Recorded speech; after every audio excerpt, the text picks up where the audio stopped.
we're live. Yeah, absolutely. We're live. Hi. Good Great. afternoon. Good evening. No, Depending I on where think you are and what time you see this. exactly. Exactly. So, how are we doing? Who are we? Yeah, absolutely. I'm feeling great here over here, and it's yeah. I'm in Vasa, and the sun is shining as usually, like they say. Vasa is known for that the sun is shining in Really? Vasa. You And don't have yeah. snows like in the winter or? Oh, well, of course we have snow also, but like the sun is shining during the winter also. Oh, wow, So that's amazing. Yeah. If often. you're watching us already, feel free to type in where you are, where you're from, and we can give you a shout out. Absolutely. How Hi. you how you doing, Sasha? I'm very good. Yeah, so I'm Shanshan and I'm in Helsinki, but in my mind, I'm in this magical world of beautiful mountains and lake and cherry blossom trees. Well, actually, I see my surroundings very similar to this anyway, because then there's like Mm, this very beautiful Lapinlahti Park and the sea. There's a lot of cherry blossom trees in the Helsinki center. It's very nice. Yeah, very, very good. And I see that Rainer have joined us. Good mm. evening. And how can we reply? I cannot reply. What? Where are the? We Is it can on reply just by YouTube? saying hi. They can Okay, that sounds hear great. us. That's good. Because yeah, I'm the guest over here, and yeah, no, the technical things are nowadays there are a lot of to keep in mind, like where are we streaming, is it everything working, but it seems everything is all right, and Yeah, happy to yeah, be here. yeah. Awesome. Yes. So before we officially start, I would like to talk a little bit about actually what we're going to talk about for the rest of the 1 hour. So, in the beginning, we're going to explain to our lovely audience what is the difference between toxic shame and healthy shame. Then we're going to tell our own personal stories, for because both of us were actually quite highly sensitive introverts. And then, for example, even doing this webinar or doing branding is not super natural thing for us, but we have our own experience to go through this kind of shame phase, and we turn that into strength. Then at the Yeah. end, before the Q&A, we're gonna share some practical, let's say, skills in job hunting and everyday life, so we can actually harvest the strengths of healthy shame. And in the Mm, end, then hopefully we can get questions from you. And even mm. before the last bit, if you have any question, please just type to us and, just like interact with us. And we're going to try our Mm. best to not freak Yeah. out and answer. No. Absolutely. And before we go on, I want to share that keep your with your headphones and your mic. Keep that in mind, because when you move around, it you can I can hear the sound from your mic. So just a comment there. Okay, thank you So so no, much. when you move with your hands under the mic, you can hear. So we want you to have a good quality sound and the video from the webinar, and also to so that you can watch the recording afterwards, and which will all be on YouTube, um, Yeah, mainly. Yeah, there. definitely, So definitely. Yeah. All right. So, Torbjörn, like, what do you think, like, for you, the difference between a healthy shame and toxic shame? How do you understand shame? mm, yeah, absolutely. That's a good question.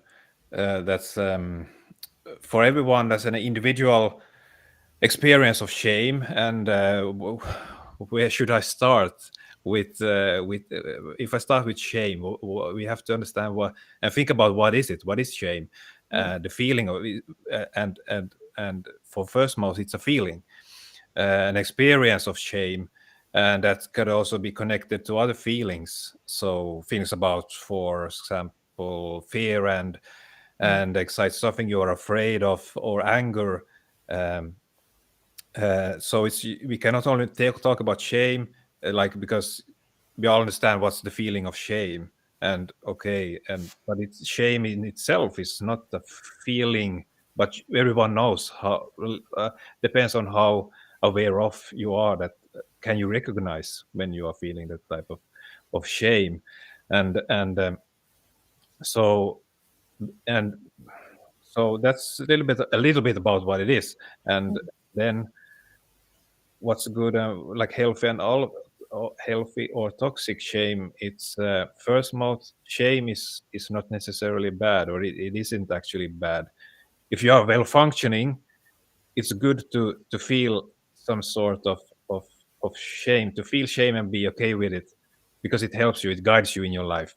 uh, because if you wouldn't feel shame, like, you would behave kind of weirdly, you wouldn't have any boundaries, you would do weird things, you wouldn't treat people fairly, kindly, or with respect.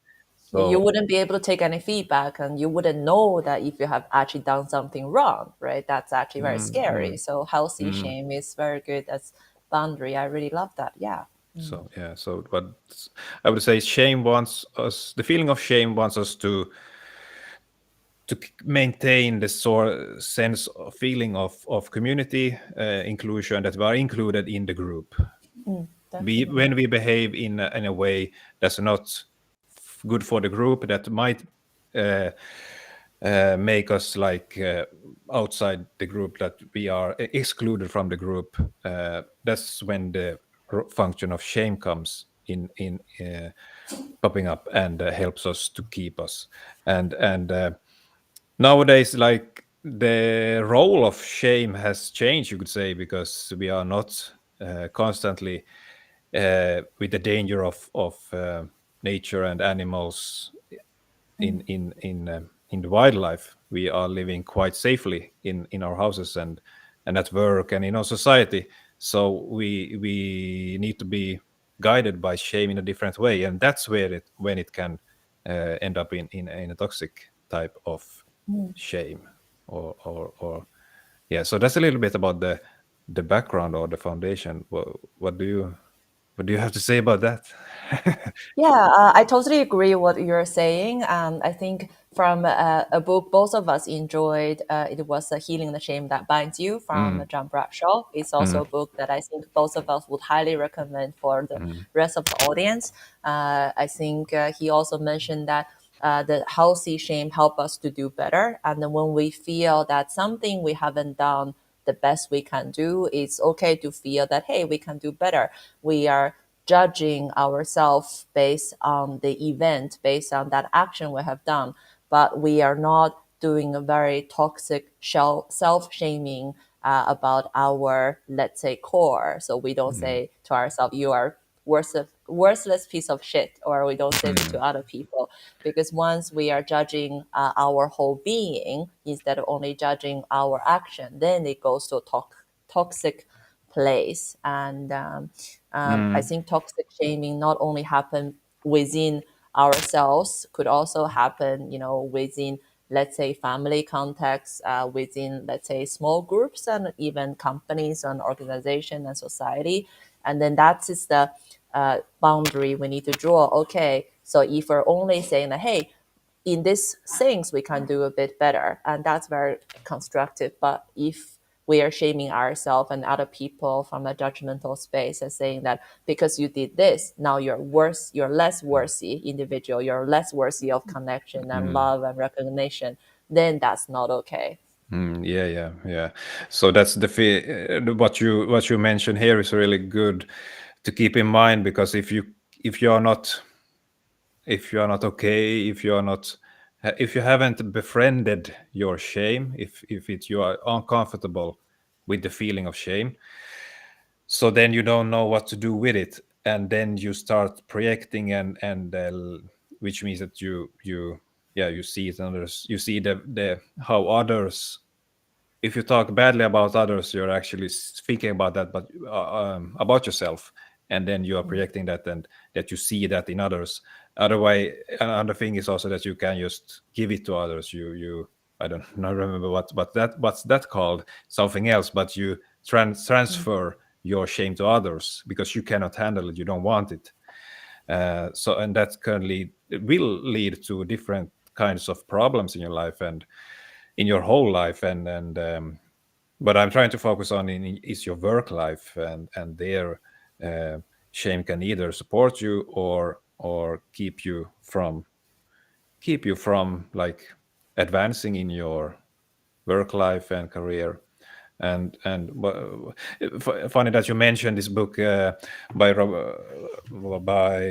John Bradshaw, the Healing the Shame That Binds You.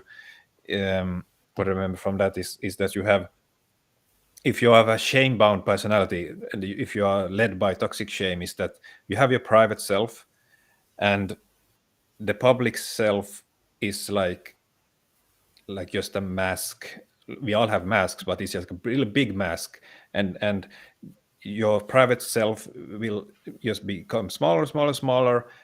Eventually you don't even know who you are. You cannot be yourself, your private self at home even, because your public self has taken over this kind of, yeah, perfect or behaving like really kind, like a nice person, nice guy, nice gal kind of person, that is like you try to be confronting others and like codependent even. That's often what happens. So you will lose yourself, and that's like the bad thing with toxic shame and having a shame based identity, that you cannot handle it.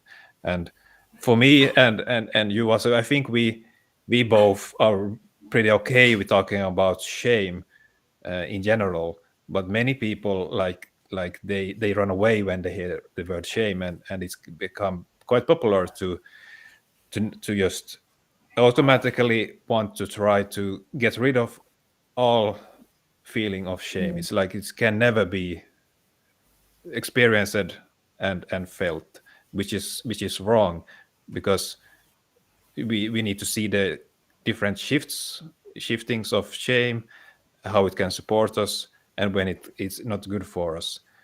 Because if you it's like shame is like with other feelings. If you try let's if you take a ball, what is called a ball that you try to push under the water, and as long as you're pushing it down, it will stay there. But Mm. immediately when you get the pressure off, you take your hand off it, it will rise up to the uh, to the surface again. And that's with the shame also. You cannot push it down like that.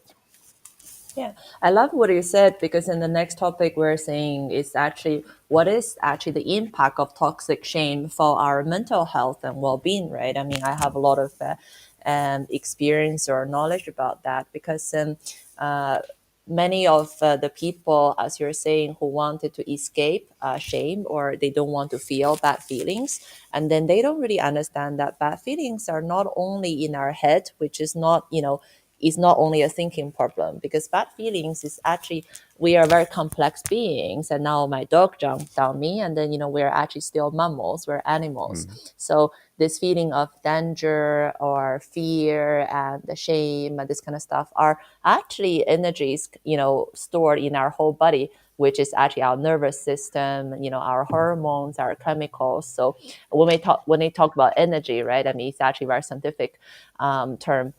So when we feel something, and then to be able to, if we don't want to welcome that feeling, if we numb that kind of feelings, and we are numbing our Mm. nervous system to feel, to sense what's happening inside of ourselves, and it's also numbing us to sense what's happening outside of ourselves, to see how other people are feeling.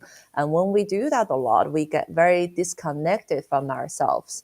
And what happens is that when we don't allow our nervous system to really relax, because then we're like, okay, I don't even want to recognize that I'm feeling shame. I just pretend that it doesn't exist. And this is actually training our nervous system to constantly in stress, and we're always gonna let's say, the more we push it away, the more actually cortisons and other stress hormones we're gonna produce. And when we produce all this like stress hormones, and then when we're constantly trying to escape shame, we actually become less healthy, and our immune system would suffer. our digestion will suffer, our breathing will suffer, our blood circulation will suffer. Everything's gonna suffer. Mm. Um, I I remember when I was in a very high stress job, and then constantly not feeling good enough, just feeling that no matter how much I work and how hard I work, it's not good enough. And that was this in the toxic shame space. And then I was constantly tired. I was constantly stress eating. I was escaping workout. And then that I was also getting sick very easily. I didn't really understand why it was. And then, but now I understand it's just that, these difficult emotions are stressing our whole nervous system. So our nervous system connect to our whole body, we just can't function. Yeah. And then that's like a really big impact. And Yeah. You said you constantly got sick. Like, you mean like cold, or like Mhm. these type of? That's what I commonly see or recognize, understand. So, but did it get like even worse, or like was it? Do you mean like this common, like all not Mhm. never feeling really Mm. healthy, or like something going Yeah, on? I guess that there's two things. One is just like feeling actually physically sick, because then, for example, going to sleep was difficult, or sometimes walking on the street is difficult. I think because then, if I make a very simple example, is that walking on the street and I'm pretty happy. Suddenly, I remember something I said 3 years ago, something stupid I said, right? I'll just, oh no, I said that. Mhm. And then immediately my body feels like, just kind of wanted to travel back. And then, maybe something like this level of very toxic shame, and then started to overthink about that event, think about how do I prevent it in the future, and completely ignoring what is actually I'm enjoying right now. Maybe I'm just actually walking in the park and having fresh Yeah, air. yeah, yeah. Actually, it's a happy day. But then something happened in the past is still haunting me. And then if that thing happens, like, before I go to sleep, it's not very No, no, easy to go to sleep. it affects. This kind of thing. So yeah, it actually affects like all areas of our life. So Mm, if you're listening, I wonder if you have ever experienced anything like that. If you mm, have, please like say yes in the chat so we know that we're not alone. mm, Yeah. mm. Whoever. And if you're looking at the recording, you can very well comment. Then also we can Yes. yeah, it will show there if you're looking at the recording on YouTube. So that's the good thing with YouTube, and we can also look at that and perhaps reply Yeah, from definitely. there. Definitely. I Mm. remember we didn't actually really introduce ourselves, what we do, why Ah, we are here, what we are doing. that's true. So Yes. Would you like to introduce I yourself? can shortly do that. Yeah, my name is Torbjörn Strand, from Finland, here in Vasa, as I said in the beginning. And today, in my role here is from my coaching business, TS Coaching, and which where I help. In anyone, but especially introverts that wants to make a change in their work life and feel better uh, with their whole life, just not the work life, but it's to create a better uh, version of the life and life situation. And I do it with a career coaching approach, where I also include other type of exercises from psychology, positive psychology, acceptance and commitment training, and different like knowledge areas, which I believe is good for that, and with the intention to get yourself into a self reliant state where you can rely on yourself with others in a social setting. So that's what I do. I help like those type of people. Like there are different kind of people that I work with, but that's much my main specialty. That's awesome. Yeah, that's awesome. So, well, we completely forgot to introduce Yeah. ourselves, but we're thinking maybe you're coming to this webinar, you know who we are, but it's Mm, okay. Maybe mm. you're gonna watch recording. So this is Tash, and then he's actually the host of this show. Yeah. I'm Shanshan, and he's a 10-year-old Schipperke, and then he has been actually my anchor for relaxation because then he's very relaxed, it doesn't trigger. And in my coaching business, and then I'm focusing on helping people to feel more relaxed and perform better from an embodied perspective. And well, I'm a personal development junkie. I know a lot of things, but right now I'm focusing on helping people unwire themselves, the mind and the body from kind of quite deep behavioral patterns. And I call them stress roles, meaning that, for example, I am a recovering party pooper. This is how I talk about myself, meaning that I am a recovering super hyper achiever person. Everything for me used to be a competition. I must achieve to be happy. I must achieve to be loved and recognized. So I was very stiff. I didn't have a lot of fun, and I didn't even know how does it feel to be relaxed. So and then of course it helped me a lot in my career, in my being. I achieved a lot, but once it actually went to the top, went over the line of balancing, I realized that I didn't really have any fun. And then I destroyed a lot of relationships, and I destroyed my own health along the way. So now it's like, okay, so we all have this, we're talking about this mask we're wearing from toxic shame or shaming, judgment to be able to fit in. These masks are useful, but how can we have a balance that we are not wearing the mask all the time? We can still come in ourselves, have experience in our own body, so we can be happier, more holistic, build more better connections. And yeah, so my thing is that I understand this, and then I mainly talk to people or coach people from a very embodied perspective, and then micro embodied exercises. I'm not talking about meditation or yoga, but actually something faster, easier. I'm gonna showcase some of this later. Yes, okay. Tash want to come down. Great, Yeah. great. Yeah. So yeah, good that you said about super achievers and the personal development. I also have been wanting. I firstly identify that in myself too, but I'm kind of self-aware, so I know when to balance it. But it gets keep going up and down. But I have it in balance. But I sense it also, and I also wanted to focus on those people.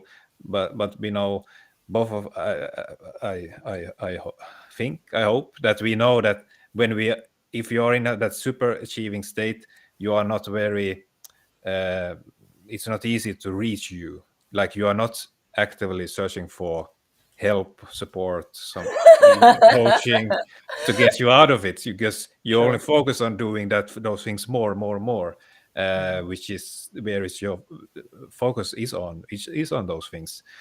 You want to get over that line, that height, that okay, and then it will be fine. But you just keep doing it more and more and more, and never actually achieve that kind of relaxation and calm. So yeah, I think both of us realized you cannot perform and by doing things and stressing, having high stress, and then eventually reaching a sense of calm and Yeah, definitely. Yeah. relaxation.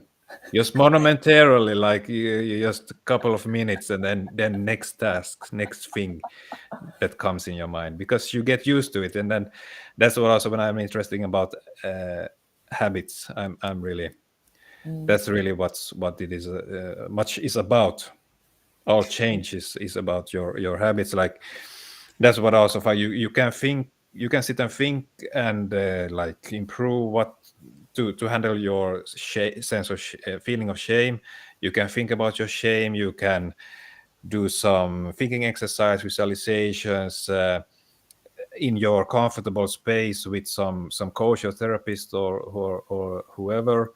But then you get out into the real world, and you have a sense of, I can do this, I feel so great. But then when you come out in the world, like you see, oh shit, this is not what I expected, this is not what my mind has created. Like I feel great, I feel calm, I feel confident, I don't have this so much shame. But then you get out there in the situation, and then it comes back instantly. So it's about working with your habits, doing the action, start with thinking about shame and all difficult emotions, and then just also keep in mind that I need to start working. This is I even though for some people it might be like they have some shift and they have do an exercise and it's like puff and then they are like that, but then they are not, even though they might still they have like a journey to do. But if you are more like from childhood or from school, you have been like shame bound, it's not so easy because you have like a whole system of what you're doing, the habits that you deeply inside you actually believe and feel that you are not you are defective, you're a mistake, I'm a mistake. If you feel, if you keep on telling yourself and you feel it in your body, then you start thinking in a certain way, like no one could actually want to hire me, no one, I can't be promoted, I can't really actually get the job that I want, create the life that I want, I cannot be healthy, I cannot be like all those things.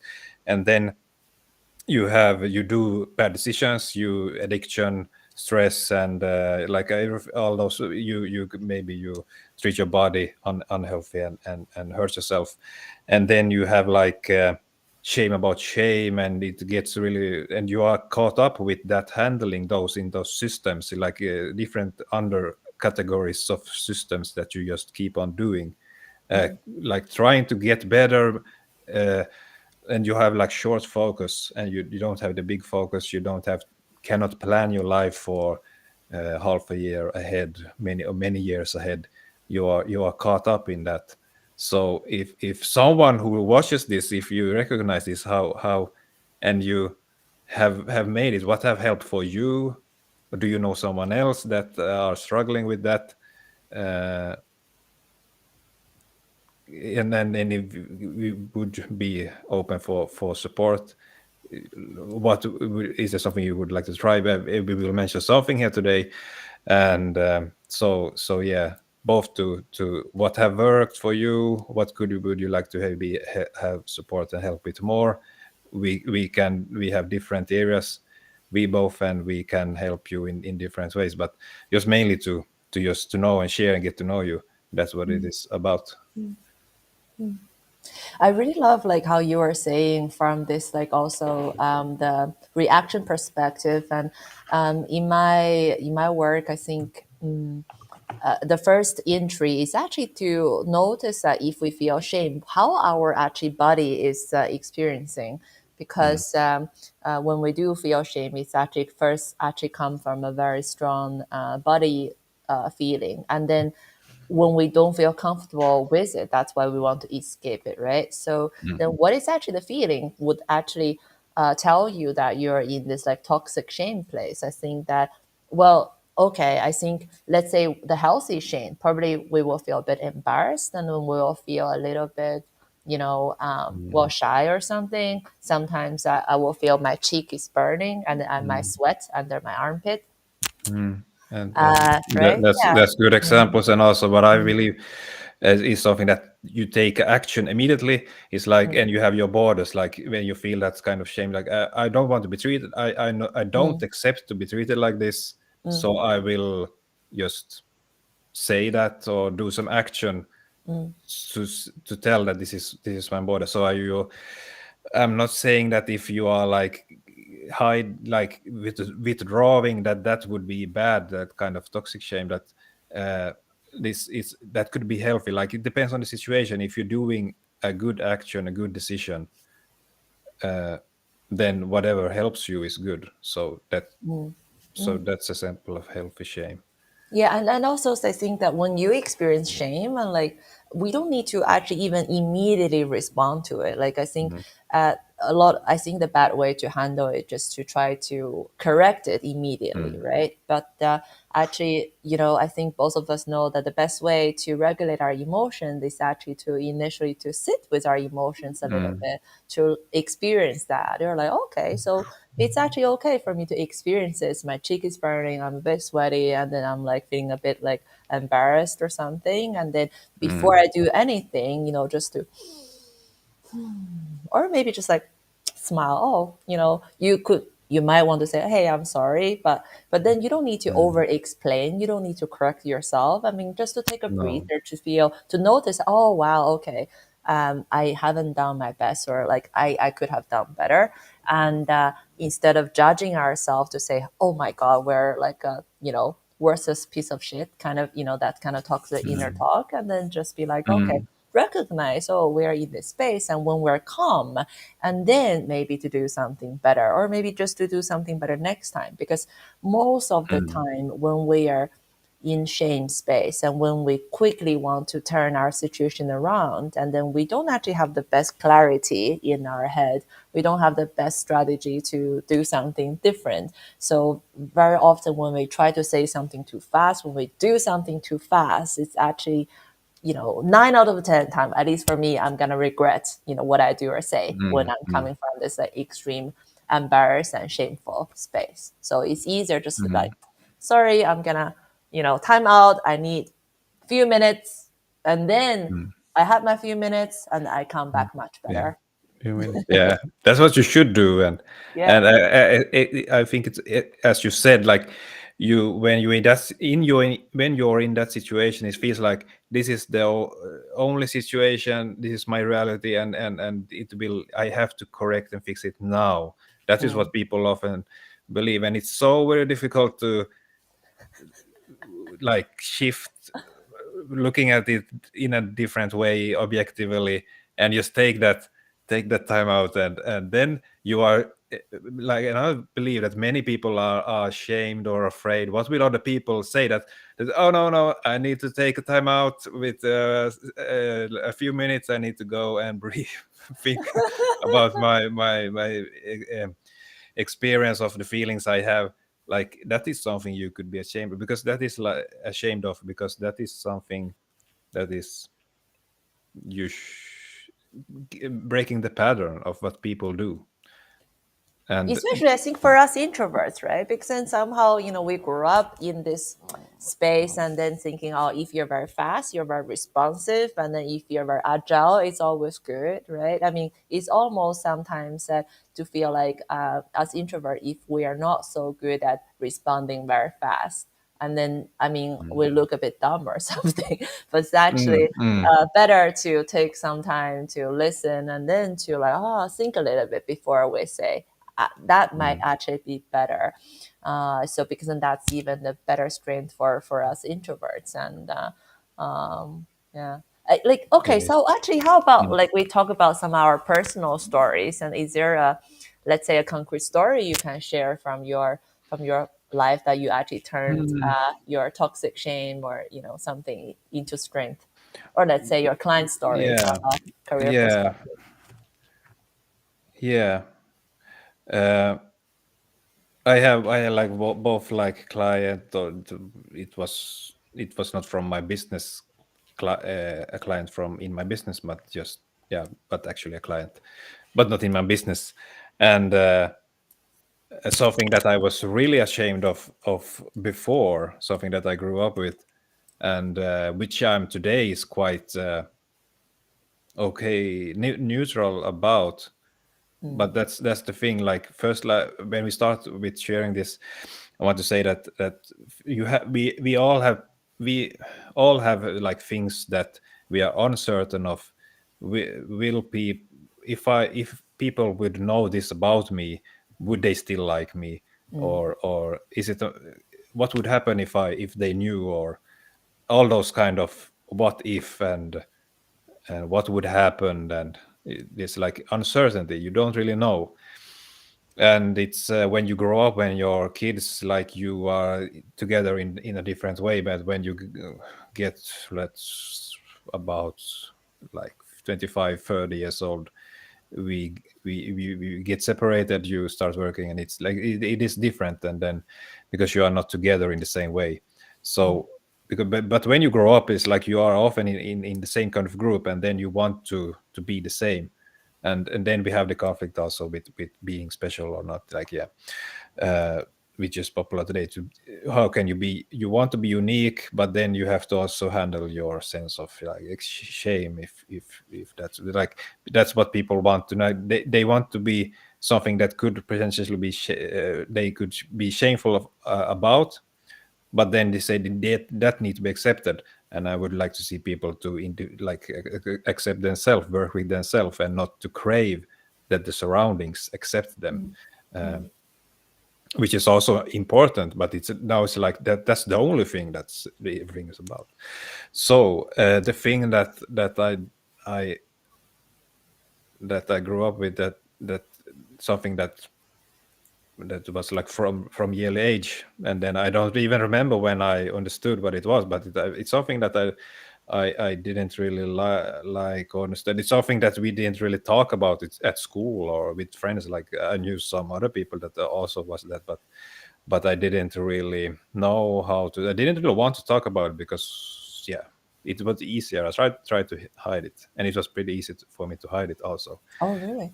Yeah, so because it's yeah, it doesn't show. For some people it shows, but not for me. And when I started to talk about it, it was really I thought what would happen when I talk about it.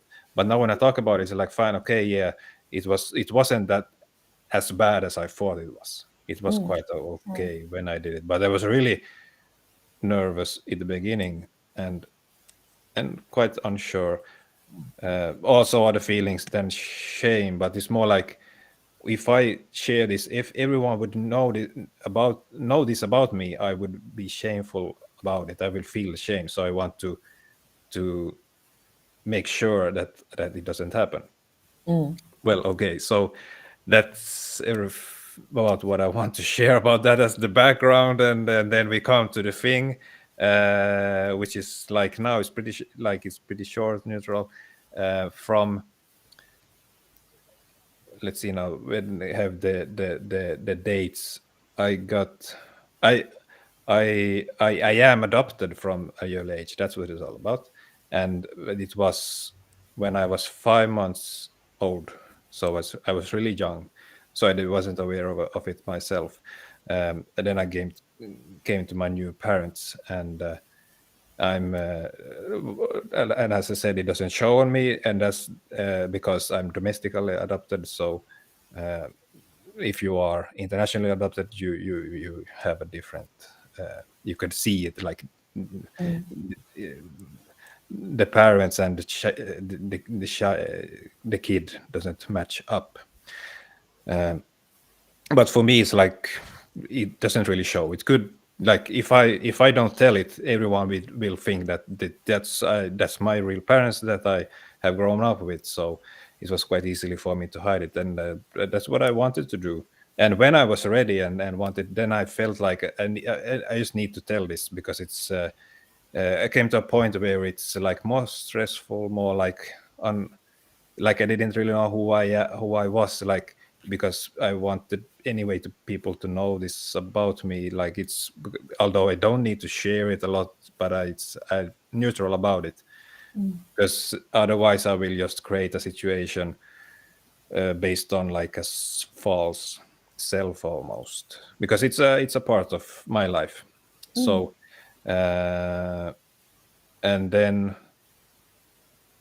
yeah, so from or yeah actually as like for and then I just find out how it worked. Like it was actually like from because I'm domestically adopted, it's from five from the beginning you are taking care of the social services, and then you get to a foster home parents. And I was just a couple of weeks at the or no, not what was it, I don't know what's in English, but then the orphanage, or what is it called, I don't know. And then got to the new parents. So for me it was like quite easily and neutral, but difficult to handle because I every year I visited my biological mother, and Oh, I that was see. difficult for me in that sense. It was also complicated, like because then your new parent, let's say, needs also be able to handle that, and most people don't. It's kind of a complicated situation for a child to understand this. So um, so it's just easier to not to talk about it. and I have people that I know that also that adopted, but I don't need to talk about it. But you get a sense of common that you have something in common with them. But it's so it's easier just to share it and be neutral Mm. about it. And then yeah, and then I was but no, actually when I was 5 years old, I got like officially adopted. But I always there's like a lot of like confusion. People don't really know how it works. But then you line it up and see, okay, this is how it works, and this has happened, and then it's fine. Is you get more information. That's how it works, and for me, like I couldn't choose it; it just happened, and I was lucky. Like in that sense, everything went well in my development. So doesn't really it has affected my like identity development, but still when where I am now, it's like yeah, I thought it would be much more difficult, but now it's quite fine. It's like yeah. Just time takes and to make it better. And then I have like this client that was I talked with, they came up, but like that person was also adopted, and that person said that didn't wish that even upon his worst enemy to be adopted. And people, that is something that some people are afraid to talk about. Like it is difficult, because there are no situations to talk about it. So how can you do that? Because I don't feel a need to just to everyone I see to talk about that. This is nothing you commonly talk about, but still I would like to just be able to talk about. And now I have learned. So um, and yeah. So and I think it's okay. That person I thought about is from some I don't know personally, and I don't even remember that person's name. So you cannot recognize who that person is. But I talk with that person in one setting, and yeah. So in that sense, you cannot identify this person, but that person said that to me. So yeah. So that was that, and I hope that was valuable somehow. I don't know. That's also like, why do I need to share things if I'm not sure how it can help and be of value to others? So that's also one thing, that just we don't share certain things, because how could it be valuable to someone else? It's good for me to be okay with it and share it, but okay, if you see that no one is interested and no one cares and everything, no one finds it valuable, so then you're feeling kind of low from that. So, but here we are. Life is a Aw. mystery and a journey. Like, but yeah. I So think it's very helpful, actually. Thank you. I mean, I think it's very tremendously helpful. Thank you for sharing. Because, for example, I didn't know the story, right? We have actually yeah. hung out, like, talk about coaching for a long time. And I think it's really about like normalizing this, because when you share something like that, other people feel like, oh, okay, we can allow this to exist. And I think maybe the best, if we're thinking about actually what do we need to help ourselves and other people to go through this phase of toxic shame, is to give space to ourselves, to accept ourselves. And then if you have somebody else who can just give you space to speak, and then from a non-judgmental perspective, because I feel like many of the things we talk about, we don't really need a solution, right? I mean, things are like they are. And then, Mm. maybe when we're sharing, we don't actually need help, but it's just to have somebody sitting there and then who are just like into your, give you the space and allowing that to happen, that gives like a tremendous comfort. So how can we do this to ourselves to accept our own shame, and how can we help our fellow human beings? And then when they are talking about something might be shameful and vulnerable, remember that we don't need to offer solutions. We just need to be there, and that's very Mm. easy. Yeah. As for Yeah. me, yeah, I also Yeah. have Yeah. like that Absolutely. kind of things. Yeah. Absolutely. Before you continue, like when I share something like that, I don't need Mm. so much. I want just to share it, and then on the tips I don't need to handle it, like I can handle it myself. So that's a good point that you said. in Mm. the. So I want to point that out. That is a good thing. So yeah, please continue. Thank you. Yeah. So yeah, exactly. Just reminder, like this giving space to ourselves and to other people when we feel this kind of vulnerability sharing is happening, and then well, I was like, well, if everybody can do that, probably we don't really need coaches or therapists in this world. Yeah, yeah, that's true. Just Yeah, allow that's this true. to happen, allow the emotion to come Mm, and go. And so yeah, I have something similar. I think it's from a physical space. I mean, it's something that is most of the shame we actually have is nothing to do with us in a way that we can't control. Like this happened, adoption happened to you when you're a baby, and this condition happened to me when I was a teenager. I started to have cross eyes, so I started to look like a bit different, and then because of that, I mean, it's kind of fixed in the well, surgery, but I still don't have 3D vision. So when I was very young, I mean, since when I was from 10 to 18, and then that's the very nice teenager time. I couldn't really do sports well because I can't catch anything that is flying to me fast because then I don't have oh, this best 3D vision, and then I don't have a good balance. I was very bad in PE class, and then I also had cross eyes. So this eye look here, this eye look there. So it's just yeah. that I love to talk to people. I love to communicate, but then I just feel like I can't even look into the other person with my Mm, eyes because then they will be thinking who like where is she looking at, right? Because I feel mm, like they might also feel mm, uncomfortable to have this eye to eye contact. So I had a lot going on in my mm, head, like, okay, how do I do? I mm, think what I did was actually a lot of overcompensation. And the funny thing is that I think in high school, I think everybody is, especially when you're a teenager in your 20s, and we used to compare ourselves with others a lot. mm, And mm. my best friend, and she's actually like a very famous TV host right now in China. So she's very pretty, very like, Uh-huh.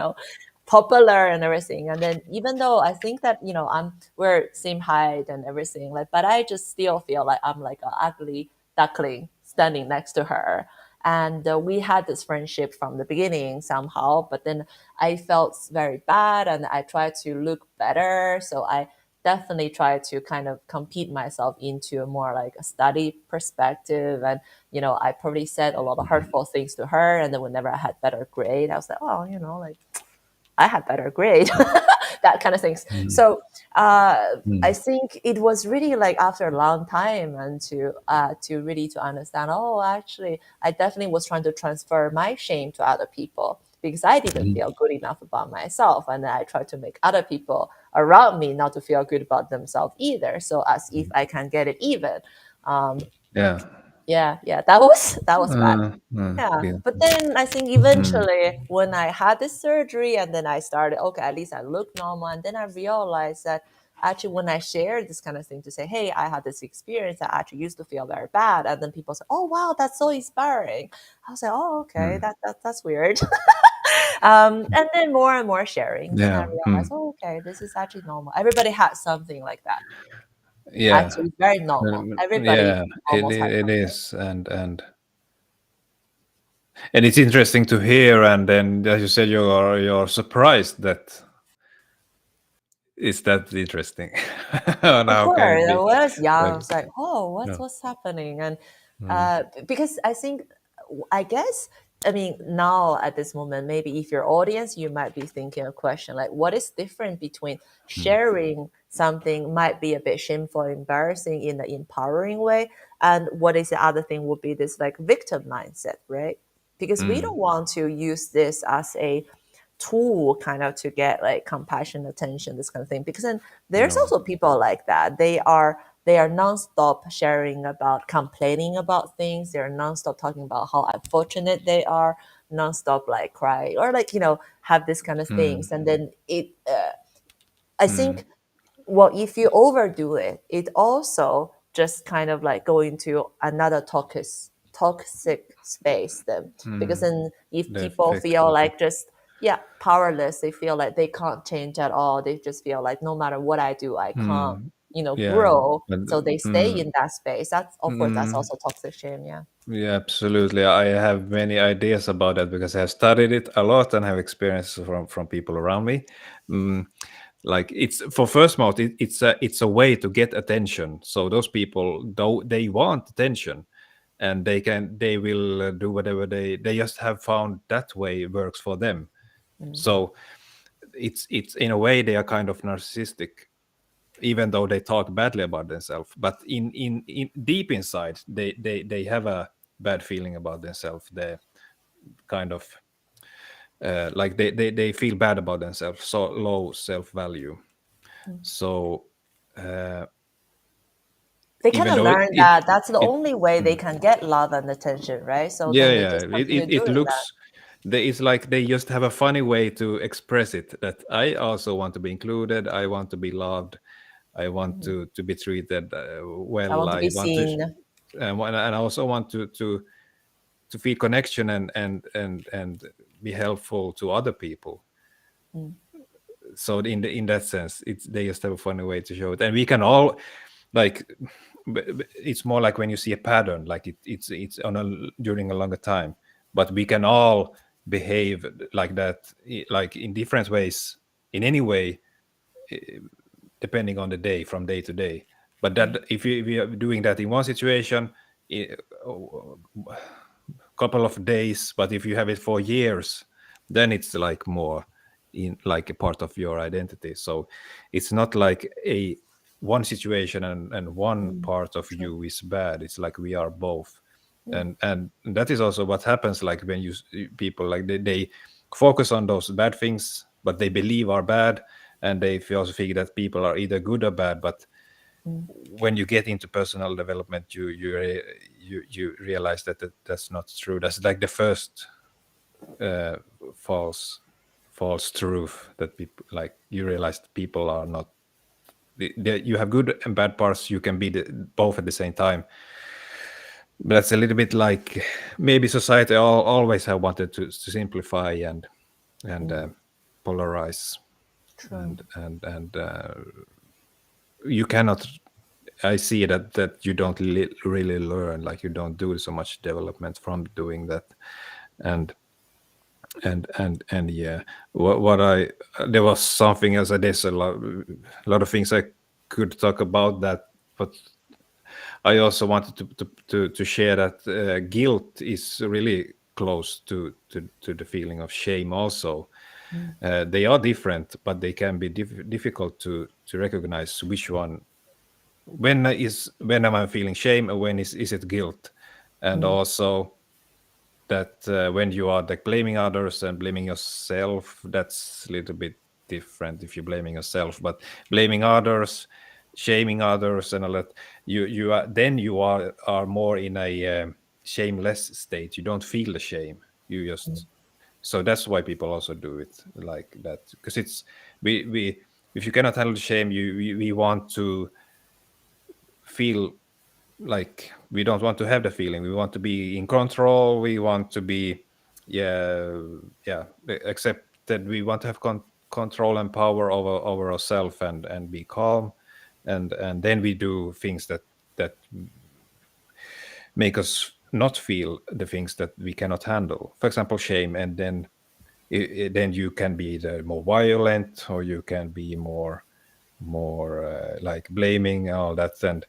And in if you're really shame bound identity, if you have been like experienced domestical violence as a kid, you are, because a kid can as a kid you cannot understand that this is the older like the other person treating me badly, it's not my fault. But you Mm. begin to feel I need my caretaker, especially if it's your like caretaker that mistreat you, that I need to have the support and care of my caretaker. So I need to internalize that what is happening, and probably maybe it must be my fault. So, Mm. and then you create, that's when you create that shame bound identity, and then you just grow up and go around in life, and you still have that underlying, and then some people start using violence themselves for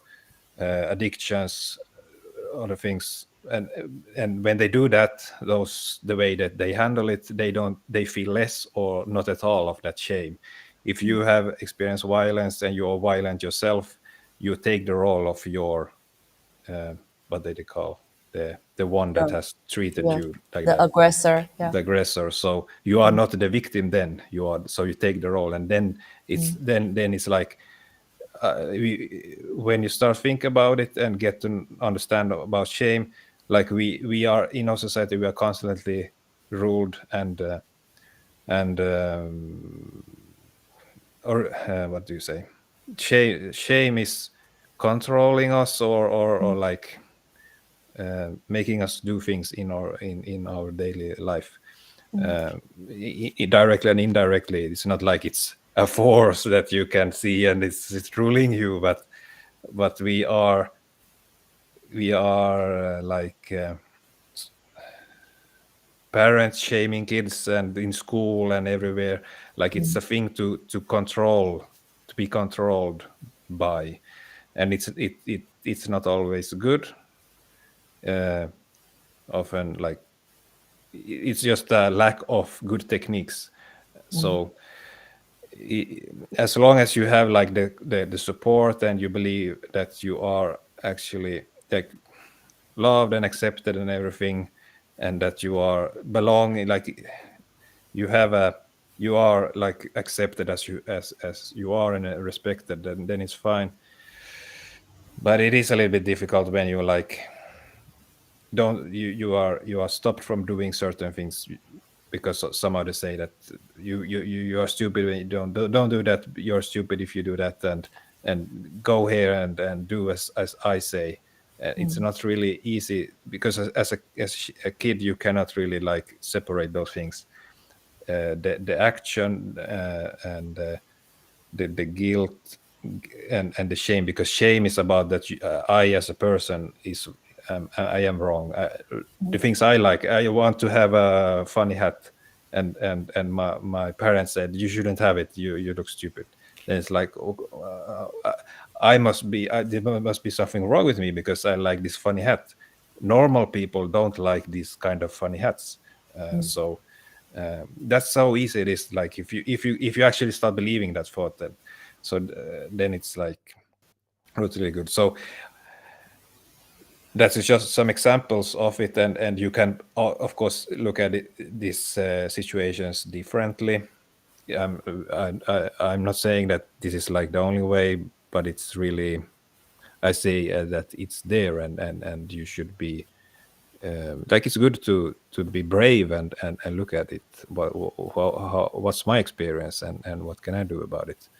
And many times, like when if you look at the future for my own kids, like it's okay if I have experienced this, but I don't want to give it to my future generations, and there you have a good motivator. So first you need to be motivated to have the strength and courage to do something about it, to get closer to your experience, not just shame but feelings and thoughts and everything, and to take the responsibility and for yourself and for your future and for your surroundings.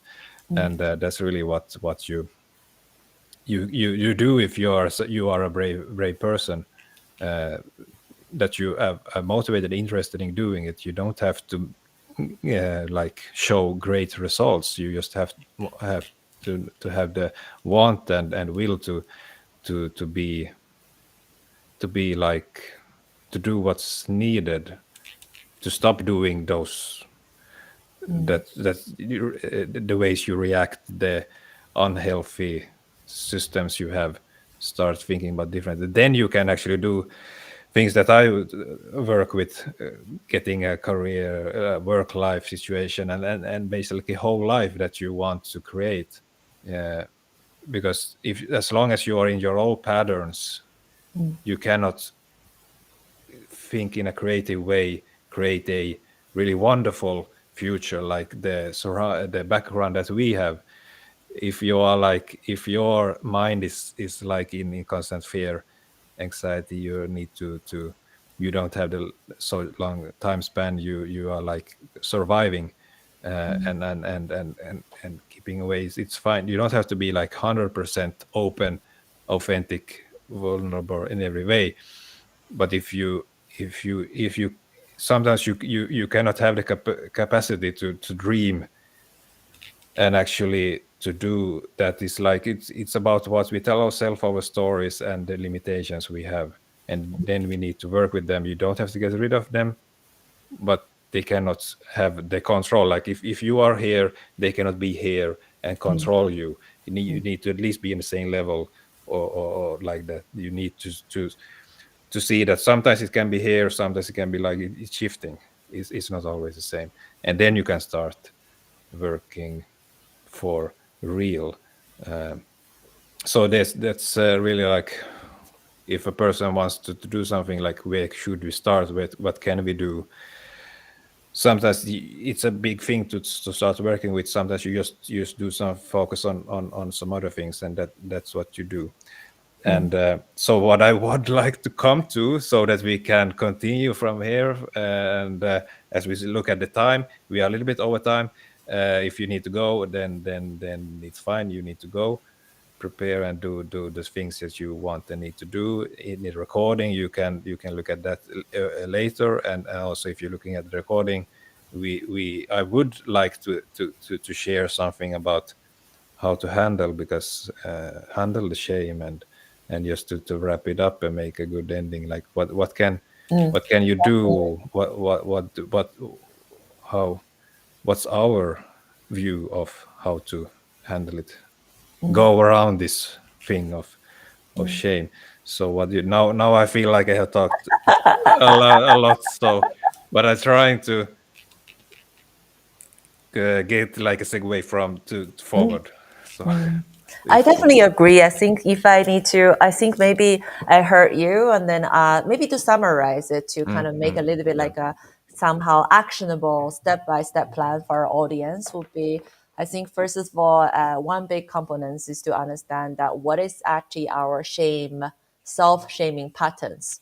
So you mentioned a few. I mean, for example, are you acting it out as a other people make you feel ashamed, and then now you're making other people feeling ashamed, so that's one of the way. Or you stayed in the shameful place, and then you don't really dare to take risks, you don't dare to go where you want to be. So that's like two, maybe like the major diversions about like operating in shame. Either you become the aggressor in shame, or either you become the victim in shame.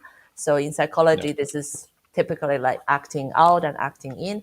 And I think one thing I want to compliment is like sometimes when we say that we have been shamed or we have been the victim of violence when we're young, it doesn't only mean physical violence. Many of us have experienced emotional violence. Actually, emotional violence is even more harming, could It be more is. harmful. And so Often, I would agree that it's more harmful, actually. yeah, definitely. Because then, so actually, the shame we operate the space in is actually coming from this emotional violence scars. So then, I think the first thing, as we're saying, is awareness. And then, if you feel you don't know exactly, what is actually happening, why you're like that, and then, well, of course, talk to a coach or talk to somebody, read some books, and we can actually send some resources at the end of the webinar, along with actually our emails. And the second thing, I think for me, if I'm gonna talk about what I do, and then of course Torbjörn's gonna talk about more about practically what he is gonna help with. For me, to I really want to operate from like this understanding that how can we actually intervene us from going to this toxic behaviors is actually I like it to from a body perspective, and then to say, okay, when we're feeling shame, and then maybe we don't notice what exactly we're doing, we're saying with our actions and words, but we usually have a very strong body sensation. We are like maybe our chest is feeling very tight, when we're feeling that we can't breathe, and when we feel that there's pain there. So it's a very simple rule of thumb. If our body feels bad, we are feeling bad things, and we're thinking bad things, we're saying bad things. So, so when our body feeling really bad, that's just the sign like, okay, stop doing whatever we're doing, and then actually regulate our nervous system and our body, so we can trick our mind to feeling better. One of the things, I know not everybody love breath work or something like that, but for me, what really help a lot is actually to press one magic button in Mhm. you. So Oh, yeah, that sounds interesting. Tell me yeah, I more have a about that. here. So it's actually, this is our rib cage, and then our rib cage is connected to one of the very big muscles in our body called Mm. diaphragm. Diaphragm is making our breathing to go this. So we have a lot of things and in our body that we can't have any control of: digestion, blood circulation. We can't use our mind to control that. The only thing we Mm. can control is actually breathing. And so when we are feeling bad, we're feeling anxious, ashamed, scared, or something, what happened in our body is that we started to breathe more shallow, only in our chest. Our diaphragm Mm. not really moving up and down, become more tight. When our diaphragm is tight, because then there's this tube, connecting our stomach and our throat, and then the diaphragm is doing this. Our diaphragm is tight, is grabbing that, and then that's how we might have some gag reflex, and then some acids Mm. coming here. That's why we have actually pain in our heart or something. So these are all signs, and we know that we're actually operating in a bad space. So more advanced breathing techniques can be found in my app. I'm gonna share in this link also. But there's this one thing like right in between our rib cage. It's called solar plexus. So this is the place that our rib cage and diaphragm is connected. If you just gently press that, if you feel it's tight and it hurts and it's like very sore, just meaning that your diaphragm hasn't been really breathing well, moving up and down, so you have been in stress. So when you just press it, gently massage it, and then you're going to be able to actually just clear out a lot of tightness in your entire breathing system, digestive system, and then you should actually feel like immediate relief. So of course, doing breath work will be amazing. So I will recommend breath work to everybody, reconnecting to our body, to our diaphragm, and then that's also very helpful.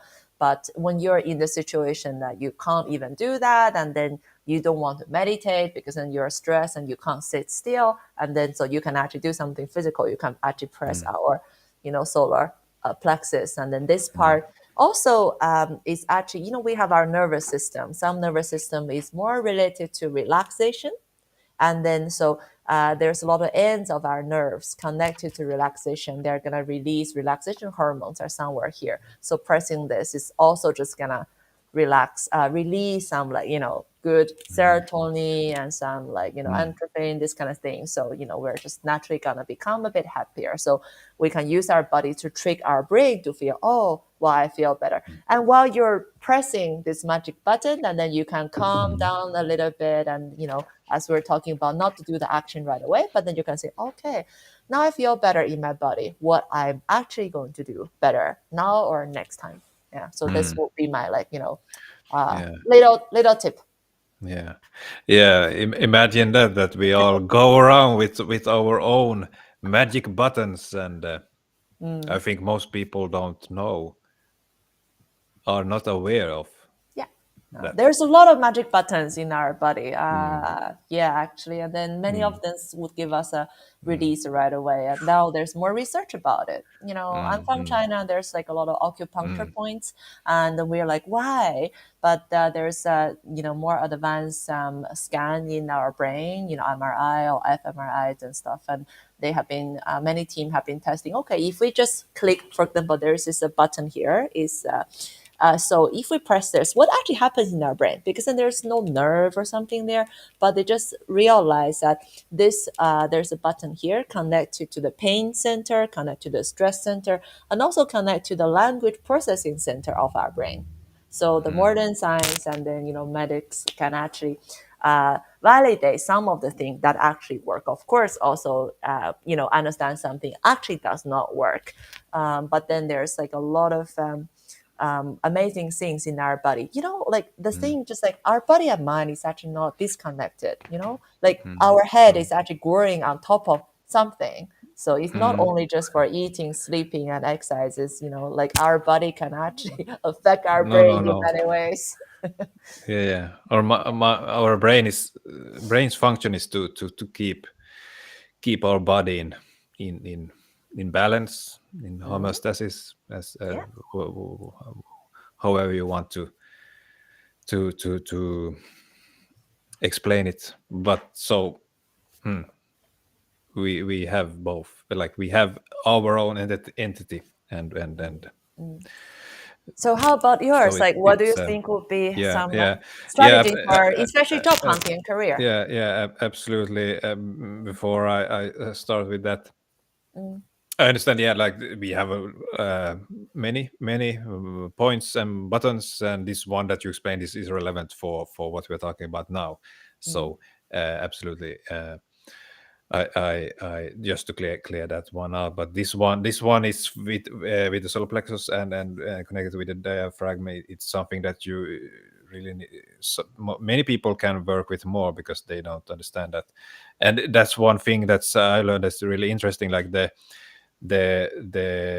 I don't know if I'm getting this correctly. I might be butchering it, but the breathing is like semi-autonomous, which Yeah. is this the bridge between our autonomous and the other system, the our Mm. other system. I don't know what that is, but it's actually we cannot actively control our heart rate, but Mm. we can do it indirectly with our breathing. We can take control of our breathing and Mm. like let's say manipulate it and work Yeah. with it. But then we can also let the focus uh, release the focus of our breathing, and then it continues Mm. with a natural rhythm, Yeah. if depending on on how tense and stressed we are. If we are tense, then we have a shallow breathing, and that's good for Mm. us. Mm. So then Mm. that's like the bridge between it. So Definitely it's it is. Yeah. not, but when I learned it, it's like a really good thing to know. And I don't, yeah, but I that's would actually how it just say works. that, like, if you don't really know exactly how to breathe, because now I observe like 99% of the people is actually breathing wrong. Like many Mm. people, if I say, okay, show me how you breathe, and even if I have like yoga, meditation, a lot of experience, many of them still breathing like this, Uh, very uh, mildly, but still, if and we intense, yeah. tensely, it's still like this. Actually, it doesn't make us feel relaxed. If you breathe like Mm. using, if it goes like this and it's not in the belly, it's still all this in the chest. It's actually we're Yeah, sending yeah, signal to our brain that hey, we're actually yeah, more yeah. stressed. So And yeah. yeah, Mm. and when I get that's really good and important and helpful for us. Like I have been doing yoga for 10 years around, Mm. and even it doesn't matter. Like some positions, some when I'm more relaxed, I can get more deeper breathing, but still I can. I'm good. I would say I'm good at it because it doesn't matter how tense I am. I can get in contact with the Ujjayi breathing Mm. from the nose, and like it's getting like long out, uh, in out and inhales, and audible in out and inhales. Mm. So and that is a way that you like manipulate, you control your breathing. Mm. And it's not like you just only take a outhale with like that, but it sounds like that. It sounds what like when you're sleeping, and then you have the It's same really kind of about where in your body is moving. It's not really about the air coming out from your nose, but actually no, what's no. happening here. So Mm. it is the same. Just to keep, just to explain it like in a really simple way, that it Mm. sounds like the way you're sleeping, but of course you use the diaphragm, and then you come out like you can almost feel the air coming out there, and Mm. so you of course you need, if you're if I'm really stressed and tense, that I can't really get it that Mm. easily, but still like I can work with it. So because I have practiced, so and it's not like, but because I have practiced, but I have done it for 10 years. So come on, so I need to have learned something at least. So yeah, but it so many times people say, I've been doing it for half a year and now I know everything and like I have this and that. It's like it's not good. You don't have to have like rapid progress all the time. You don't. True, true, true, true. So yeah, that's interesting what you talked about. What can I do? What can I share about this? I also want to make it short. You can you I would gladly share more about it if you're interested. First, a little bit about I looked at the program I have and the parts that are about the let's say the shame part. The first part of the program is really about to get more knowledge, understanding about yourself, because if many times if you come and start thinking about what I would like to do next in my career. I'm looking for a job. I want to do this and that to start a company. You are limited about firstly that you don't have the self knowledge and also like the inner stories that you tell yourself and the limitations. So if you are if you are limited by them too much, because we are all limited, and then you will not come up with so good ideas. And the same thing goes about with thinking too realistically about things that this is not possible, I cannot do that, doesn't I get don't get paid enough, and all those things that things that are we are limited from. Like it's so easily to do that when you have some years of work experience, life experience, you get comfortable with those things that this is not possible, like you think too realistically. So that's also what you do in the first and second part. You dream and explore without Without limitations. without limitations and in a creative way. So then you cannot look at it realistically and you cannot know what it will lead to. It's obvious when you think about it, but you need to get the idea that okay, actually, yeah, that's true. Or the idea that my old belief is actually from a social family construct. It wasn't me. It wasn't authentic. It's Yeah. actually coming from that somebody else told me about it. So that's kind of like awesome. separate that what's our own voice and what is actually the voice that other people have been telling me, right? I mean that's super important. Really Yeah, well said. absolutely. Yeah. So then we also have that's a really big part also. What I want and what someone else have told me that I should want. I should want. Yeah. And sometimes it's good that those things align, that what you actually want to do and someone else wants you to do, they are kind of the same, and then it's fine. But often it's not. So Sure. so it's also a big part of detaching from the parents, your peers, things that help you, people that have helped you, and also at the same time using them as a support because they are still important. So so it depends on the person, like how much, what's the situation, but mainly it's like that you do something and take the action, because it's like in if you look back at your life when you're old, you will be more disappointed by the things you didn't do than the ones that you did. So why just limit yourself with all those things that you telling yourself from your belief that you cannot do them and don't want to do them, when you're actually a little bit afraid, or you're feeling sense of shame or other. So that's just, we need to take care of that, so that we get you into a state where you can dream and plan and be creative in an open way. So that's what we want to do in as much as possible in the beginning, and then from that we just make it concrete and make an action plan from it. So from there, like to just a little bit go find out what's holding you back, and what's actually important for you, what's your like ability to take action, what have you done from in the past. Like sometimes we cannot see the things that we actually have done because we are like selective of about what's good and what counts as good.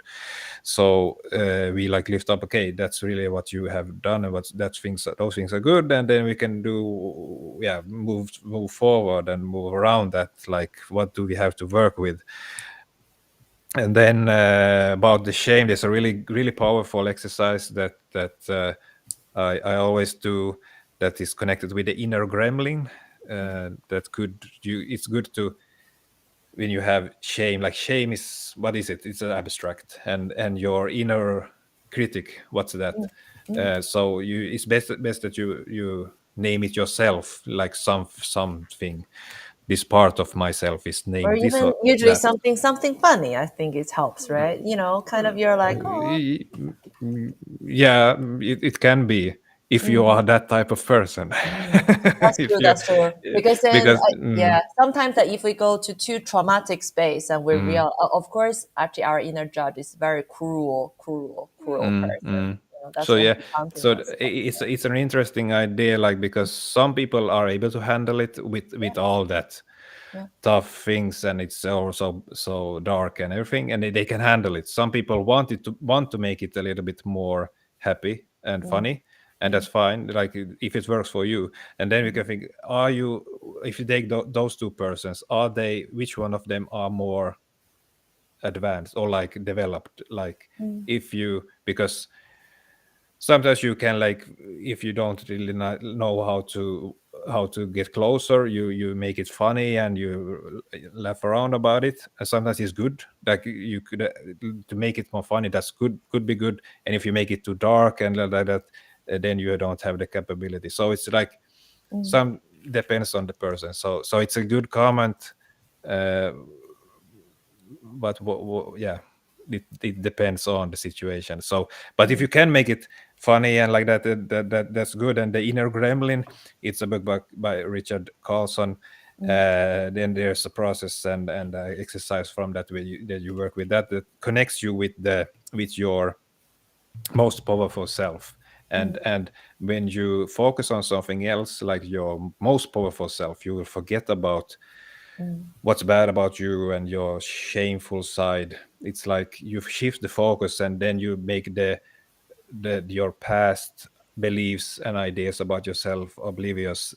They are not so important anymore, mm. because if, as long as you are focusing on them, you will keep them there, and they have like a life of their own. It's like, So do you give them more strength or more fuel to the fire, or actually you can? But I think that what you're mm, saying is good. Is that we want people to be aware of that. It's like, okay, if you mm, don't even know what is, your inner grumbling, what you're dealing with, and then like then you don't really know how you're gonna change. But when you know what is that you're dealing with from the past, your past patterns, and then that's the time that you can focus on something in the mm, future. I also maybe yeah. don't support that if you don't even know what has been holding you back, and then you just want to go go go go go, and then like, where are we going, Mm, right? Yeah. yeah, that's interesting ideas about it. I have something more that I want to share, so that's why I'm a little bit choosing the most things that are important. But your most powerful self is a self that believes that there's usually nothing to fear. Mm, That respects others, is courageous, at peace, and see the world as abundant. Like, that's mm. the problem often with job search and changing jobs. That I found a job that I want. You believe that something That, good for that, that you is there, it's possible, and yeah, yeah, yeah, first wants to believe that, and yeah. then when you have found something, you often feel like this is the only thing. If I don't get it, like, my life is ruined. Like, you're really like focused on that one thing. But Mm, if you see that word is abundant, it's like, if I don't get this job, I will get something else. And if not this business will work out, I will anyway learn something. Or like, if I don't become a millionaire, because most of us wants to become a millionaire nowadays, like, that's the when you look at the social media, so like everyone is just wanting to have the hedonistic life, a lot of money, a lot of things, just relax, just do anything, that's what they want, like it seems like that. And Mm, that's kind of, it's a dangerous way mm, route to go. So you connect with your life purpose, mm, and then you create your ideal life work, and then somehow after that you will get better handling your sense of shame and other uncomfortable feelings, because it's not only about shame. And shame is a little bit more like it's the same as with anxiety, like you believe that it will just increase and increase in strength, but just like anxiety, like at one point you cannot feel more anxiety and it will go down. And mm, when you actually expose and do the things that you're afraid of, you will realize that it will go down and it will wear out. But if you always stop at the same certain point, mm, you will have the truth that it will just keep increasing, because you don't know. So that's also, you need to go over the point where you're too afraid. And sometimes you need to do that with someone else, get support, and it's just to mm. boost yourself and then be able to do it. And then also, when you think about anxiety and shame, there's a lot of things that you mentioned also. But just to keep, body exercises are good to get in contact with your body. um, I don't. Because then your body can actually take Mm, it. I mean, sometimes mm, we feel like we can't take it. That's why we escape from it. That's why mm, we sometimes, go to have some addictive habits. When we start scrolling internet, when we mm. start to overeat, when we start to You take Yeah, alcohol, we feel this we is. can't take it, but actually we can. We just need to, sometimes Mm, just breathe it out and we can take it. And then when you have experiences uncomfort, as you're saying, and then we actually already flipped over to the other side, and then we're more comfortable to take a bit more risk and do something more courageous. yeah, yeah. And so how can I, so you start with on a fourth level thinking about it, and then you should, because often it stops there, you also need to take it into action and Mm, connect with your body. mm, Because you if you just use one part, like you think your cognitive functions, you cannot think yourself to a life yeah. of joy. No, it has to be felt Not with our body. really. Yes, Yeah, yeah. yes. So for Well some, said. Thank you. it's sometimes people, depending on your situation, you start with some the thing that area that is good for you. So what I do, like I see many people that comes to me, like I know all those other stuff also, but it's more like for those doing those exercises. I mean, like experience, and then work with yourself, like through visualizations, and then getting into action. But all those other things are important, like sleep, exercise, nutrition, acceptance, and and to and when you act, you will expect difficult emotions, so you don't try to control your emotions and your Mm, thoughts also, because it's mm, that's uh, according to me and acceptance theory and training.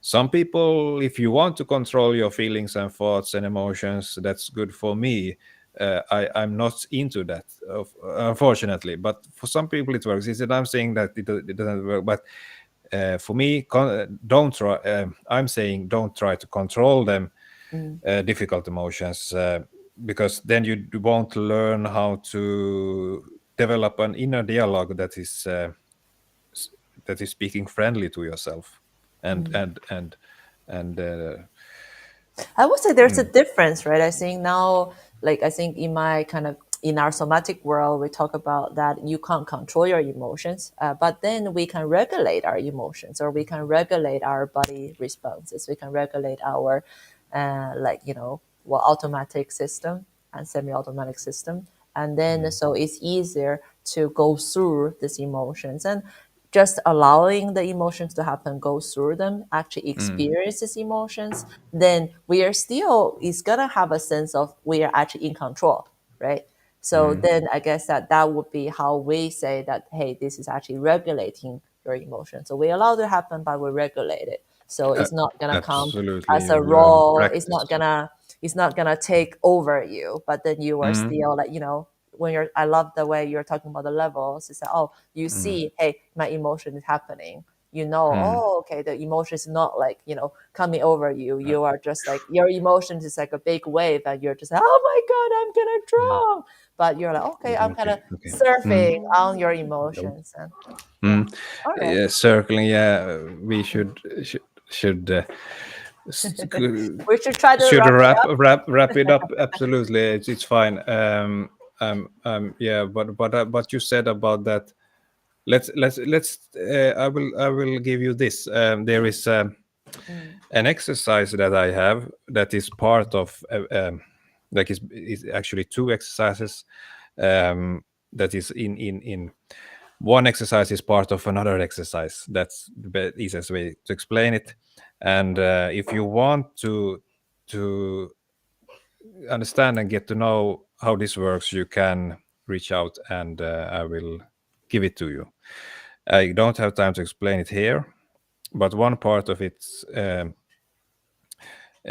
like in the big part, is that you go through those different situations and then you rate them and like how was it this time, and then you look at how, okay, when I did this thing that I should be doing, did my reaction or my action change when I open up? It's about when I stop, I open up, I accept my uncomfortable feelings and I don't and thoughts and don't react them on the immediately. And then when I did that, did something change in the situation? And exactly as you said, and maybe this exercise is different than approach, or I don't know, but it's about that you think about an unpleasant feeling and then you recognize where is it in your body, and then in this case now it's shame, and how to like to be befriend and to handle your shame, toxic shame, the uncomfortable shame, feeling of shame. Then where is it in your body, and you recognize it, okay, is it here or there or there, and then you like, okay, this is the area where it is, and then you can work with it even more. You can look at it, how it looks, what color, shape and everything, and You can then visualize it. Yeah.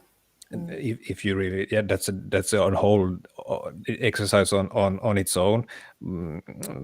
So you can also practice that one, and then we have, and then you say to yourself to learn how to talk kindly to yourself, like this is a tough moment in my life, and also tough times are a part of life, and that's how it is. And right now someone else is having a similar feeling as me, and then you can get the connection with other people, that I'm not alone, I have this unpleasant feeling, but it's okay, it's a part of life, to have this situation, these tough times, because it's not everything is in my control. Some things in my control and some things are not, but I'm practicing and I'm doing the action and things I should do. And then you next step is to see if you can let your feelings just be there, practice that, and then you close with, I open myself for my pain and hold it with kindness. And when you do that, you practice being kind to yourself also, because if you always control everything, yeah, it's not good, always good for you. Well, you get used to it. The results might be good or bad, but it's you get used to it. So this is a way to just do something differently. And this in is a part of a big exercise. And as you said, I can explain it further and give it to you if you want. And that's what I wanted to say today. Like we are on overtime. I had a bunch of more materials, thoughts about ideas about this I think this is actually thing. sometimes that our, like, when we're coaches, right? I mean, we have this a little bit of this thing that we always want to give a lot more, but then sometimes we Mm. kind of forget that, maybe for people, our audience, they might not even be able to Yeah. digest even so much. So this is No, no. definitely that we need to work No. on this ourselves. Yeah. And So I'm just thinking mm, that we have a lot of materials to give, and we can actually send many as a support thing. But I mean, before we end, and then let's actually see that if you're still here, thank you so much. I mean, we are so over time. You're still here. So what yeah, actually if the you're thing do you that's want to ask from us? I mean, we can still hear a little bit longer, so we know more about like even what kind of things and we want to give out as the supporting materials. Yeah. If any question, please comment. absolutely. If you're watching recording, if you have question, you can also ask there, because we're gonna keep this video somehow, let's say, private. So then we're not gonna actually put this like open internet, and then you can actually Okay, comment okay. or kind of look at it, and we can actually answer some Mm. more questions. Yeah. I just opened the YouTube, so I commented there, so you can see that. Cool. Yeah, I can see And from the chat. Yeah. So and because I think maybe at the bottom it's just like there's a lot of very good exercises and then can be helpful. Many of them can be done by yourself, and then many of them might be easier or better to do it in a group or with a coach. And I think both of us, we offer discovery calls, and then we can send that in the resources. If you want to talk to one of us, we can, we have like some limited spots for that, and then we can have a closer conversation. Also, I have an app, and then this app is teaching you how to regulate your emotions with your buddy. That's the main goal. Then you can also ask difficult situations and dilemmas from the app, and we have AI coaches, and they're all like animals, very cute pandas, elephants, because then I believe that they are more in tune with their body and decisions. So they have their stories, and yeah, so we can actually do that. Yeah. So if you have, absolutely. if you Yeah, have that's a more real. questions, please ask. Yeah. If Absolutely, you I don't have support. questions, Yeah, oh, if you thank have you. questions, ask, and yeah, absolutely, I support that. Support that your app and what you're doing is really great, and also Thank you. depending on your situation, you can look at what can I use like a whole package, like a complement. There are tons of people out there providing similar things as we are. We are aware of that, and that's fine. It's just about what do you align with, what caught your interest, what is it like, how quickly do you need help, and in which way, and everything is like every individual works a little bit in a Mm. different way. It's they might look on the surface that they are same, but they are actually not. So you just Or sometimes you there's this like one message, and then different people explain this in different ways. So, like, yeah. for example, I think whenever I listen to, for example, Eckhart Tolle, I just get it. But when I listen to some other people, even they're talking about the same thing, but for example, I can't Yeah, focus yeah. if somebody have a very strong accent. I So I'm like, understand. Yeah, yeah. that's So like, yeah, absolutely, like that's what I meant, like about that we are all are different, because it might be like we can people have the same focus, same kind of service, same kind of material content, same kind of, if you all look at authors, might be writing about the same things, but they have their own experience, they have their own research if they are researchers, so they have a different journey and understanding. So that's why everyone is a little bit different. And then you have the personal attributes. Who do you like to work with now, like this time I want to work with like a male, and this other time with a female, and some like to switch around, because it's um, yeah, you can talk with it differently. If I'm as a male, some things are easier to talk with females, and also with males, and different people. So that's just one level, and then there's whole lot of other levels, like that could like the make the difference, the background, the accent, how they talk, everything, just to keep in mind, like you find someone that you align with and resonate with. So Mm. I don't know. Is that a Definitely. So, yeah, I just hope that you get some value out of this chat. And then, so we're happy, of course, to work with you. But then we're also happy that you, I think the most important thing, that you kick off the development journey from a deeper level, to start living in your body and then start to understand that what is really stopping you, to start having this inner dialogue about your emotions, about your wishes, about who you really are, instead of how other people say who you should be. So if you do that, and then we'll be super happy. So that's like a time well spent for both of us. yeah, So yeah, just wish you well, and I think that we're gonna say bye temporarily. We might come back with another yeah, webinar. There's a lot to do yeah. apparently. If you, yeah, we might do, if you really, really, really show that you want it, and Yes. ask, and what you would like to be about, and yeah, then we might, yeah, give it to you, give our valuable That's time true. for it. That's So true. Because then we are able to walk 99 steps if there's 100 steps. But then you need to work the first one. So then we know, okay, we can actually meet you somewhere in the middle.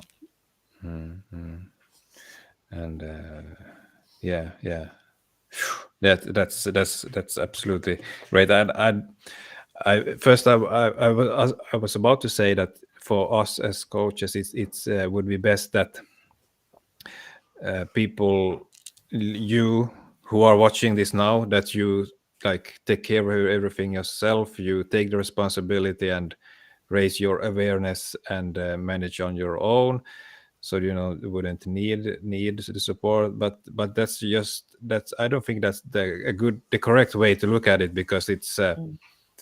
they are not, it's not about that you need to, and that you, if you are like independent and doing it on your own, you're better. It's actually many good things about doing it with someone else. It's just not, you don't, that you have to. It's like, it's more fun. Mm. You get like an outsider, objective person that is not your family and friends, that you can share those things with, because they don't might are not maybe interested and understand it. And so there are like many reasons why you would do it. So it's so that's why I take it back. But I had a feeling, thought that it, but we would see, like, but that if you would have taken care of everything on your own, you wouldn't like need the coaches around this world. Or even But anyone in your life if you and don't need anyone, right? That's the typical trap about I'm hyper independent, I don't need anyone else. I mean, actually, I constantly get coached, and then I have peer coaching, I have my mentors. So it's very important, because then, like, it's like if we don't believe in coaching, we probably wouldn't be coaching other people, no, right? no, no, no. Yeah. But I know that there are many people that, why would I do it? Why would need get support, help, and because I can do it on my own. But the people that understand it, they just see that, okay, this is so much fun to do with someone else, and it's like, It's faster. I can faster. And it's also about how quickly do you want your results, True. and also to talk with someone that understands this, Mm. what you're talking about, that it's more fun. So that's, I think, when you haven't experienced it, you don't know what it is, and then you have like ideas about why would I do it, why would I not do it. But when you have experienced it and have a relevant experience, then you like start thinking about it differently. So True. that's a whole different topic, and that's an interesting topic, actually. We should actually talk about that maybe next time. Like, how do Perhaps, we, perhaps. how can we find the right kind of help? Because then I totally agree that we can't really leave this kind of personal development thing from, okay, within my company's gonna take care of it, my parents gonna take care of it, my spouse is gonna take care of my friends. No, like, they're not responsible for your growth. You are the only one really responsible for your growth. And then if you want to do product proactively, if you're serious about your growth, and then find the right people to work with you, that's gonna give you better results, more fun. And yeah, so has been helping me a lot in my life too. Yeah. So right Mm, now we are mm, almost 2 hours mm. in. I'm surprised that you're still here. So apparently, Mm. we're very pretty faces to look at. Uh, So, but anyway, so I think that that's it for today. yes, yes, it is. It is. It's time to move on. Yes. Uh, Thank you so much for so, but joining us. it's been really fun, Yeah. and I hope those who were here live and that you can, and those who want to see the recording, that you will find the value of it, and then you can always comment on here below, and you can reach out to us, and then Thank you to Natalia Natalia. says thank you, thank you, and yeah, I don't have so much to say anymore. I'm Well, I mean, we both have a lot to say, but we're gonna say it in a more, like one-to-one space. yes, yes. What you ask us. Yeah, it doesn't end here, but Uh, but the streaming ends here, the so streaming, unfortunately, end here. Mm. All right. So hope you're well. Breathe. And yeah, use your mm, body. mm. All right. Bye. Bye bye bye.